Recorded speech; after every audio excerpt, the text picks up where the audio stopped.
Welcome to the Spokesman Speaks, a podcast for farmers and ag professionals by the Iowa Farm Bureau, bringing you the news, experts, and educational insights that matter most. Now, here's your host. Welcome to our September 23rd edition of the Spokesman Speaks podcast. I'm Andrew Wheeler, and today's episode features two guests. Later in the podcast, we welcome AFBF economist Danny Munch for a timely update on the U.S. farm economy. But first, we'll share some potentially game-changing technology that could help Iowa farmers lower their fertilizer costs and reduce the carbon intensity score for their corn. For that, we'll bring on Hiro Iwanaga, the CEO and co-founder of Talus Renewables, a company that's setting up modular green ammonia systems statewide in a partnership with Landis Cooperative. Spokesman reporter Bob Bjoin first met Hiro at the Farm Progress Show in late August, and then had a chance to learn more about the potential benefits of Talus's green ammonia systems during an interview earlier this month.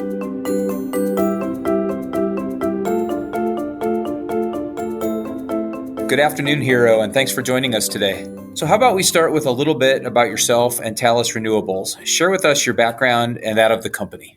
I'm really excited to talk about Talus. We build modular green ammonia systems to locally produce lower cost or more affordable, more reliable, and in our case, carbon-free green ammonia. So a little bit of background. Ammonia is the second most produced chemical in the world. 80% of it is used for fertilizer. The origin of Talus was really focused on deploying modular, rapidly deployable green ammonia systems into the developing world, in particular sub-Saharan Africa. A farmer in Africa either doesn't have access to basic nitrogen fertilizers or pays double or triple or sometimes 4x what a farmer in Iowa might pay. And so the origin of our work, what we'd spent the last 15 years focused on, was building this modular system that could locally deploy into sub-Saharan Africa to improve access to basic nitrogen fertilizers in the developing world. That effort continues. We deployed the world's first commercial system last year. We're deploying additional systems this year and into next year into Africa. But what has also changed is we're working with some industrial partners that also use ammonia. And the biggest market that's grown for us over the last couple of years is the United States, supported by the hydrogen manufacturing tax credit. So the origin of the work was focused on Africa, where fertilizer is really expensive. Iowa is blessed with relatively affordable fertilizers. With the hydrogen manufacturing tax credit, we can lower the cost of fertilizer for Iowa farmers just like we do for African farmers. And that's obviously become incredibly important over the last couple of years as we realize a couple of things. One is our supply chain is a lot less reliable than we thought. The United States, for as large an ammonia producer as it is, we still import a lot of ammonia, and the largest producers of ammonia in the world are China and Russia. And so for America's food security, as it is for an African farmer, for an American farmer, local production of this critical raw material is incredibly valuable from a resiliency and reliability perspective. The second thing we found was because of these unreliable supply chains, the price of fertilizer has been incredibly volatile. You talk about ammonia from something in the 300s all the way to something in the $1,500 to $2,000 range. And so that's really hard for the sustainability of a farm in Iowa. And so with our systems that are locally produced on site, our launch partners, Landis in Iowa, Wilbur Ellis on the Pacific Coast, we can offer them a long-term fixed price guaranteed availability of this critical raw material. So would you mind explaining a free green ammonia system? Ammonia is a relatively simple chemical. It's 82% nitrogen, 18% hydrogen. And nitrogen's always been relatively easy to get. We can get nitrogen from air. That's pretty simple. The harder part has always been, how do you get hydrogen? And the way we get it today from the big industrial ammonia plants is we split hydrogen from either natural gas or coal. And so the problem with that is twofold. Two problems. One is you need to be near natural gas or coal to do it. And so you end up with a large chunk of production in China and Russia, and we deliver it all over the world. And so it results in a lack of reliability in supply and expensive delivery cost. The other big problem with ammonia is it's 2% of global carbon emissions by itself because we use so much natural gas and coal to produce it and then ship it all over the world. So it's carbon intensive, and because we need to build big centralized plants where we have natural gas and coal, the delivery of it is expensive and unreliable. What we do is a little different. The process itself chemically is very similar. We get nitrogen from air. We get hydrogen from water. We don't need that much water, a little bit of water, but our modular systems can be deployed directly onto a farm. And the only inputs we need are air, a little bit of water, and an incredible amount of power. In our case, generally needs to be green power or renewable power. But with power, water, and air, we can produce ammonia on site. And that can guarantee both availability and pricing for farmers. So the power side of that, you're talking about solar, right? Yeah, so it can be anything. Fundamentally, we just need power. In the United States, as we qualify for the clean hydrogen manufacturing tax credit, it needs to be green power. And so that's really primarily solar and wind. In some cases, it can be hydro, but there are some complexities in the rules there that makes that more difficult. But fundamentally, solar and wind. And really, if you think about the Midwest or the Corn Belt or Iowa, where we're focused right now, we're deploying 12 systems in Iowa over the next couple of years here. Wind's actually a much more attractive resource. It's cheaper than solar in Iowa, and you can run more hours of the day on it. Okay, so how was the move made to North America and the Midwest? You touched on this a little bit, but providing fertilizer production in the nation's heartland.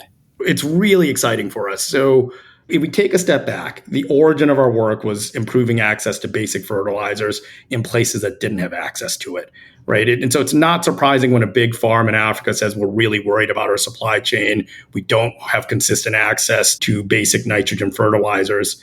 What surprised us is that we hear the same thing from Iowa farmers, that availability of basic fertilizers was limited over the last few years. There's continuing concern over the reliability and the cost of that supply.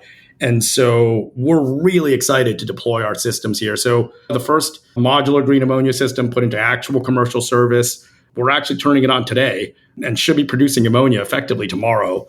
We're excited about that. And we're really focused on deploying another 12 systems across Iowa and really another 78 systems in total across the Corn Belt over the next few years. And those states are North Dakota, South Dakota, Iowa, Nebraska, Indiana, Illinois, Kentucky, Texas, a couple other spots, and then in the Pacific Northwest and the Southwest. Yeah, the first project that you mentioned is this 75,000 square foot green ammonia fertilizer production and distribution facility in Boone, correct? Yep. We've been incredibly grateful for the support of our launch partner, Landis. Landis is a 150-year-old nonprofit farmer-owned co-op. When we think about Landis, the alignment of our values of serve the farmer by providing lower cost, affordable, reliable fertilizers and have it be more sustainable, that alignment's really attractive to us. So the first system, you're right, is in Boone. It is coming online this week. And so the first tons of ammonia that we deliver to Landis, hopefully it'll be later this week. More importantly, or as importantly, we are deploying another 12 sites in Iowa, all to Landis. The next sites are in Eagle Grove, which is about 30 minutes north of Boone, and Manning, Iowa. The Eagle Grove system will be online later this year, and the Manning system's online mid next year. Yeah, would you mind maybe discussing a little bit how the partnership with Landis came about? Landis is a great partner for us because they have scale and obviously in Iowa, but also their long-term focus on sustainability was why we originally reached out to them and said, we have this modular green ammonia system. We're really focused on sub-Saharan Africa. This was a couple years ago, but we'd love your help in thinking about whether the system makes sense for Iowa farmers. And they very quickly got it early on and said, look, if you can guarantee availability and supply of this raw material that's critical to farmer livelihoods and American food security, if you can guarantee availability of that and give us long-term fixed prices that are lower than the long-term average of ammonia in the Corn Belt, that's really attractive to them. The origin of that work was when we sat down and said, we need your help As we think about evaluating the US, they immediately jumped on it and said, look, we'd love to work with you on bringing this to their farmers. I think you mentioned when we talked at the Farm Progress Show that the Boone facility is a little bit smaller. Eagle Grove might be a little bit larger, and Manning similar to Eagle Grove, or? Yeah. So what differentiates our systems are modular and rapidly deployable. So we really have two systems. One system that can produce 300 to 500 tons of ammonia per year, and a bigger system that produces 4,000 to 7,000 tons of ammonia per year. Some of our other bigger distribution partners, they're really focused on what we call the Talus 10 that can produce 20 tons of ammonia per day, or something like 4,000 to 7,000 tons of ammonia per year. Eagle Grove has been designed to take 3 systems. Manning has been designed to take 4 systems. Because they're modular, we can deliver one system to get local production and local delivery of ammonia going, but we will scale each of those sites to have 2 or 3 systems on each one of them. So kind of in your words, what makes this project special? It sounds like the nitrogen product is less expensive, maybe more efficient than conventional nitrogen fertilizer. What market and industry trends are we seeing that makes this effective? Phase 1 for us is producing a standard anhydrous ammonia product that Iowa farmers know well. Our anhydrous ammonia is chemically the same as any anhydrous ammonia, right? Anhydrous ammonia only has 2 molecules in it. It's just nitrogen and hydrogen. And so the attraction of that to a Landis and to Iowa farmers is they know anhydrous. And so there's no change in farmer practices. They don't have to learn how to use a new fertilizer. They don't have to buy different implements or learn different application techniques. We can plug into however a farmer is using anhydrous today immediately. And so that's phase 1, is just replacing potentially more expensive, dependent on an unreliable supply chain, and very carbon intensive fossil fuel derived ammonia with a standard carbon-free green ammonia that's locally produced. So for a farmer, there's no barriers to using it or uptake. The second part, which you started to talk about, in the longer run, are there other additional applications for that green ammonia, both for farmers and industrial uses? And the answer is absolutely. The industrial world's really excited about green ammonia as a potential renewable fuel. There's so many different applications for that. But those markets are years down the road. What we are focused on is we deliver green ammonia today, not 5 years from now, and we serve markets that exist in ways that farmers already know how to use it. So we're not asking them to do anything different. You mentioned the carbon credit aspect to the way this works. For farmers looking to lower their carbon intensity metrics on the farm, is this a helpful solution? Yeah. Arguably, it's the easiest solution. So there are any number of CI score improvements that you can make for a corn farmer in Iowa. No-till, cover crops, all of these things. Those things are hard for 2 reasons. One is they might require a change in practice. I'm sure many farmers already do those, but they might require a change in practice. The second thing is verification. How do you verify you didn't till? There's a lot of work that goes into that if I were a farmer trying to prove I delivered a lower carbon ton of corn, that's harder to do. Green ammonia, or using a carbon-free fertilizer, any carbon-free fertilizer, will reduce the CI score of corn, the average bushel of corn in Iowa, by 25%. And so it's an immediate 25% reduction in your CI score. And the verification of it is really easy. It's really just a receipt. You either bought green ammonia or you didn't. And so we're excited for that. We're working with the large renewable fuel makers, ethanol producers, who are very focused on lowering the carbon intensity of their renewable fuels. And they're very focused on deploying these kinds of systems to serve Iowa and Nebraska and South Dakota farmers to produce lower CI score corn. So the Boone plant's coming online today. Do you have a timetable for Eagle Grove and for Manning? Eagle Grove should be before end of year. We're hoping November, could be December, second quarter of 25 for the Manning systems. The early deployments just take us time. Our goal is by the second half of next year, we will be at a point where we can deploy 3 systems per month. So we're scaling our deployment and commissioning teams to do that. Right now, our engineers lead that deployment. And so that's why it takes us so long. And it's good because our engineers learn a lot from each deployment, which we're able to take those learnings and rapidly implement improvements into our next batch of systems. But by mid next year, we'll have 3 dedicated deployment teams. And our goal is to be able to deploy 3 order of magnitude 5,000 ton per year green ammonia systems into the US per month.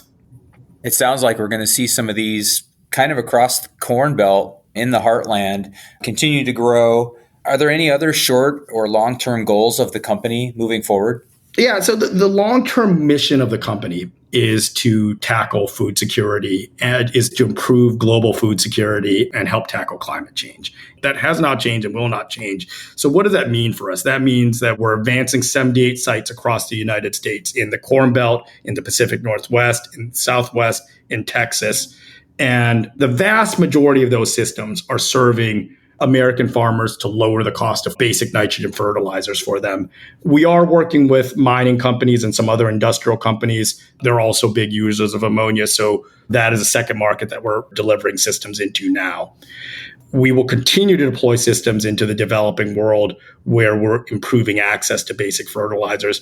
Our goal is to deploy low-cost modular green ammonia systems to tackle food security and global climate change. I can definitely hear your enthusiasm for these projects going forward. What makes you most excited about this process for our ag community going forward? It's an incremental change to how we think about our supply chain. We've been dependent on this, build big plants all over the world, ship ammonia all over the world. And what we've realized is that can be expensive, that can be unreliable, and it's obviously carbon intensive. And so the idea of locally producing, whether that's a 7,000 ton per year system for Landis, or whether that's a 300 ton per year system for a 3,000 acre family farm in Iowa, the idea of on-site or near-site local production that can be cheaper and more reliable, happens to be carbon-free, and supported by the hydrogen tax credit, the ability to do that cheaper, more reliably, more sustainably is really, really attractive. It can fundamentally alter how we deliver this critical raw material around the world. Locally produced fertilizer with a lower price tag and a smaller environmental footprint.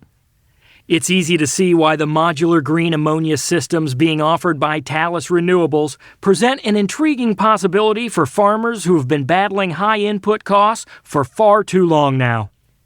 It's definitely something to keep our eyes on as Talus and Landus launch their Boone, Eagle Grove, and Manning systems in the coming months, and then look to scale into other locations later next year.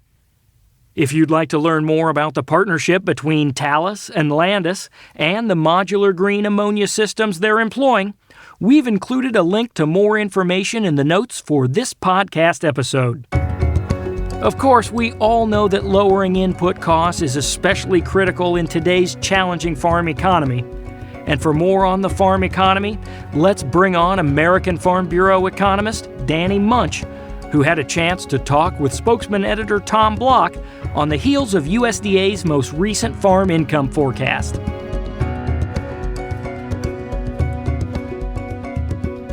Danny, thanks for making some time to join me to talk about the farm income forecast. To start off with, what did the USDA September forecast show about 2024 farm income? Yeah, so in the latest report, they adjusted their original number, which they originally forecasted a decline of about 25% from 2023 to 2024. They adjusted that decline of 25% to just 4%. So they actually reduced the expected decline in net farm income to instead only dropping $6.5 billion across the farm economy, which is 4.4% as opposed to 25%. So USDA actually thinks the economy is going to be slightly better off for farmers in this release than they did in the February release. But as we look back over the course of 2 years, we're looking at still a considerable decline in farm income combined on top of last year's 19 or 20% decline, right? Yeah, absolutely. Since 2022, they expect farm income to decline about 23%. So almost a quarter of farmers' income gone over the course of 2 years. Part of the reason that the decrease that they forecasted was less than what they showed in February is because they also decreased the number back in 2023. So in 2023, net farm income was forecast originally to be 155 billion. They dropped that down to 146 billion in this release. So that made the number they put out in the September report for this year, 140 billion, look like a smaller drop. So over the course of the 2 years, farmers are still expected to see a big drop in their net farm income, but slightly less than they originally forecasted. Diving into some of the numbers a little bit, what are some of the key crops or livestock that have been most affected by the decline? I know here in Iowa, we've seen corn and soybean prices obviously plummet, which has really cut into the revenue opportunities for folks. Yeah, so across crops in particular, that's where we see some of the biggest declines in projected net farm income. Across all crops, they expect almost $30 billion less in receipts for those farmers, particularly some of your major row crops, especially ones that impact the farmers in Iowa. So for instance, corn expected to drop from $80 billion last year to $64 billion. That's a 20% decline. Soybeans from $59 billion to $50 billion. That's a 15% decline. Wheat down 12% forecasted from last year, and cotton down almost a quarter from last year. The only two crop sectors that were expected to see increases were vegetables and melons and rice. So pretty large decreases in crop receipts projected. And that's mostly on, expectations for a bumper crop and record yields that we see across the board. A lot of farmers have also held on to supplies in their storage bins. So, hoping for better prices, but those combinations of factors and some of the global transportation issues we've seen really have hit farmers hard who are growing crops. On the livestock side, this is the main reason why USDA adjusted their original forecast to be slightly better than their original forecast. They expect receipts for cattle and calves to be up, dairy products to be up, hogs to be up, which were all originally forecasted to be down. Part of that is because feed costs and at the expense of crop farmers, crop prices have declined, which means that the feed costs that livestock producers rely on to feed their livestock are down and gives them a little bit more wiggle room in their final balance sheet. So all livestock groups are expected to be up over last year, except for turkeys, which is actually expected to see a pretty detrimental hit of about 42% over last year.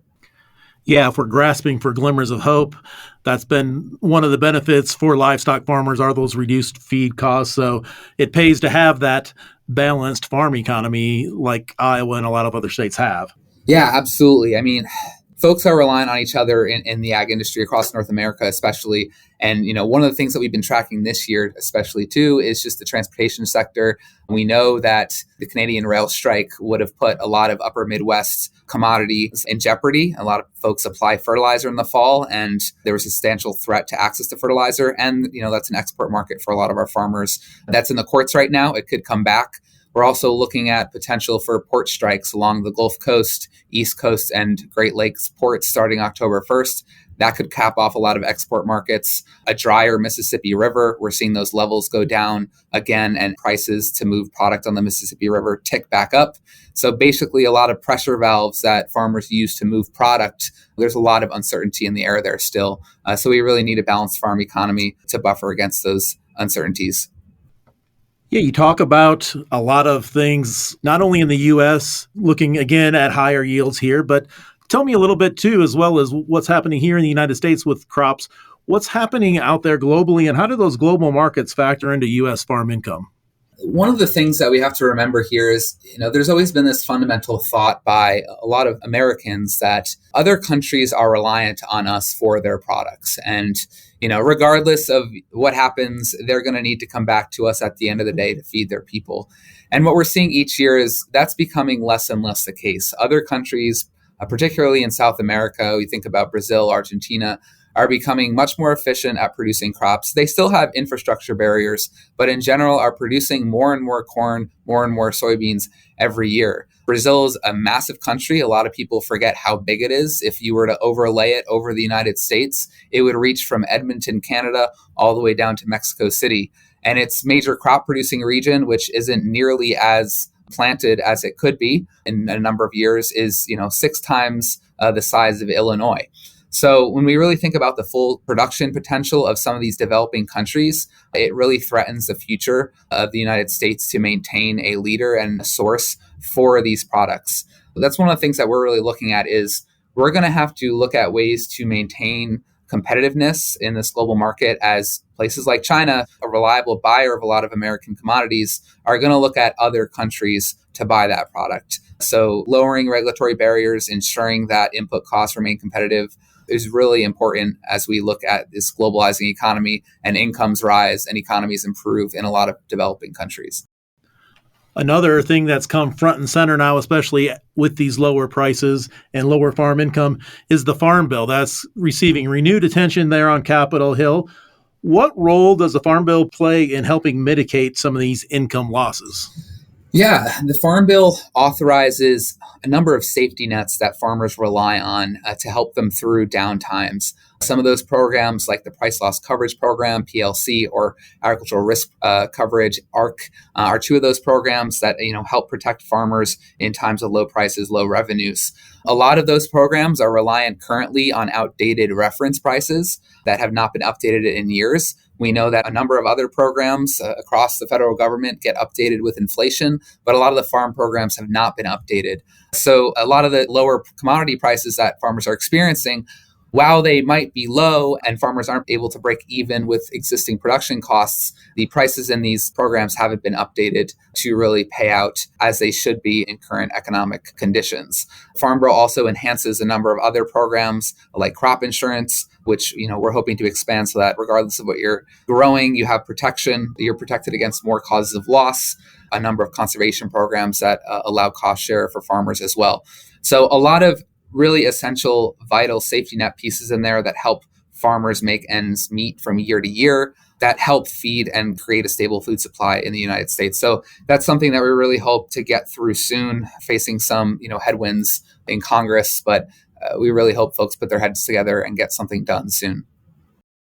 Another thing I noticed in the column you wrote, and we'll reference the AFBF market intel pieces that yourself and your colleagues at American Farm Bureau write, but one of the items that you had in your recent column was that even in 2022, which was a record year for farm income, over half of farmers reported a financial loss, and we know the ag census recently showed a loss of farms from 2017 to 2022. So can you explain a little bit why that is and what the disparities are between people who might see the headlines of farm income, 2 years ago being a record, but still at the same time, individual farmers are feeling financial stresses? Right. When we look at overall farm income numbers, we have to remember just the regional differences, the size differences, the commodity differences across our ag economy. The United States has one of the most diversified ag economies in the country. We grow hundreds of different types of crops, raise many different species of livestock. Each of those farms is going to be at the whim of different conditions each year. The statistic that you referenced, I mentioned, in the 2022 ag census, 57% of ag producers reported a loss in that year, even though there was record net farm income. And when you really dive into some of the numbers, we can divide up farms by economic class. And when I say economic class, I mean the total value of ag products sold from that farm.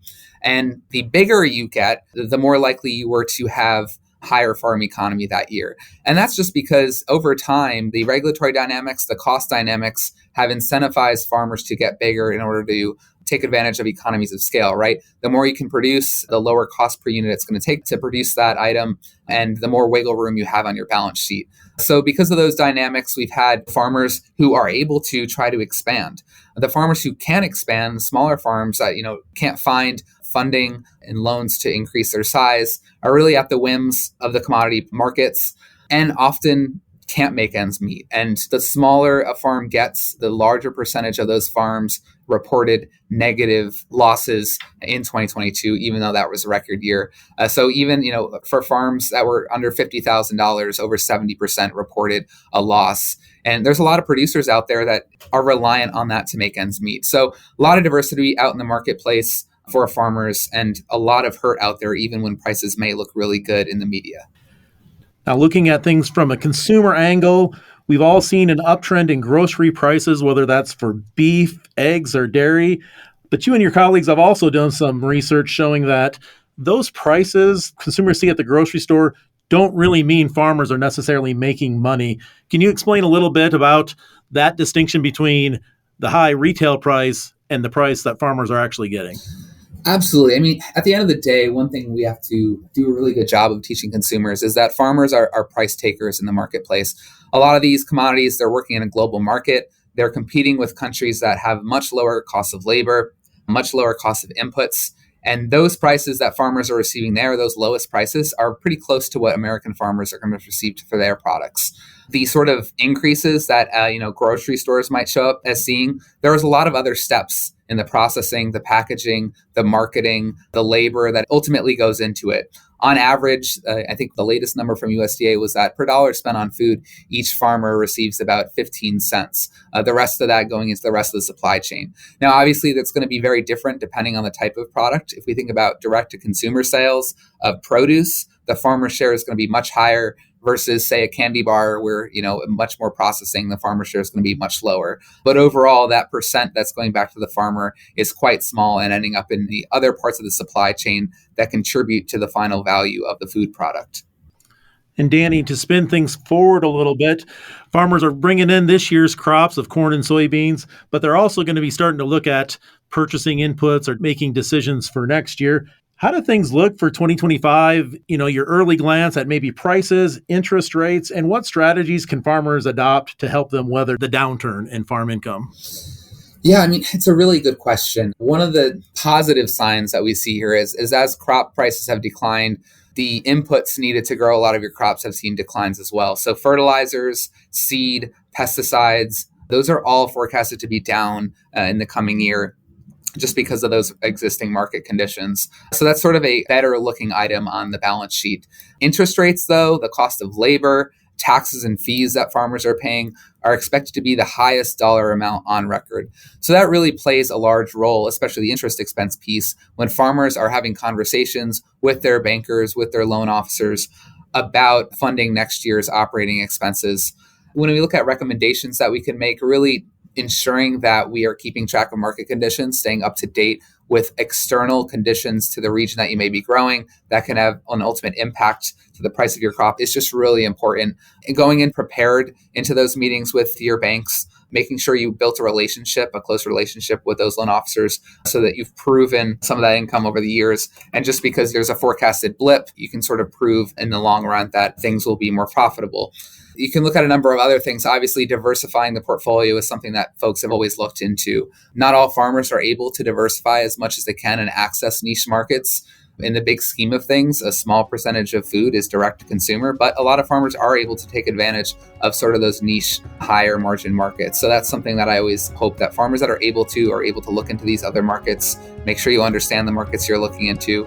But on the broad end, at the end of the day, farmers are going to be price takers. So it's going to take a little extra to really support farmers in the next few years. Well, we have a difficult road ahead of us, but I appreciated Danny referencing some strategies farmers can adopt right now. I'd also point you to 4 different resources we have available to help farmers manage their risk and their stress in this tough farm economy. The first thing I'll point you to is our previous podcast episode, which featured Iowa Farm Bureau's Farmer Education Program Manager, Zach Brummer, sharing some great tips and tools for marketing crops and managing risk in our current economic environment. The second thing is an upcoming webinar from Iowa Farm Bureau with advice for writing a post-harvest marketing plan featuring renowned grain marketing economist Ed Ussett. That webinar is on November 7th. The third resource is our annual webinar that helps Iowa farmers make the best decisions for their businesses as they're preparing their farm income taxes. That webinar is November 18th. And the final resource I'll mention is one we've referenced many times before, and that's a site with information to help farm families manage their stress and mental health, including a free service that offers expert one-on-one counseling to Iowa's farm families. You can find links to all 4 of those resources down in the notes for this podcast episode or by visiting iowafarmbureau.com. That's all for this edition of the Spokesman Speaks podcast. We hope you enjoyed it and that you'll join us for the next one on October 7th. Thank you for doing the work that inspires everything we do here at the Iowa Farm Bureau, and thanks for listening to the Spokesman Speaks. Thank you for listening to the Spokesman Speaks, a podcast by Iowa Farm Bureau. Check out more podcast episodes at iowafarmbureau.com/podcast. You can also find and subscribe to the Spokesman Speaks podcast in the Apple Podcasts app, Google Podcasts, Spotify, iHeartRadio, and other popular podcast apps. We appreciate your ratings and reviews, and we welcome you to email us your feedback at podcast@ifbf.org.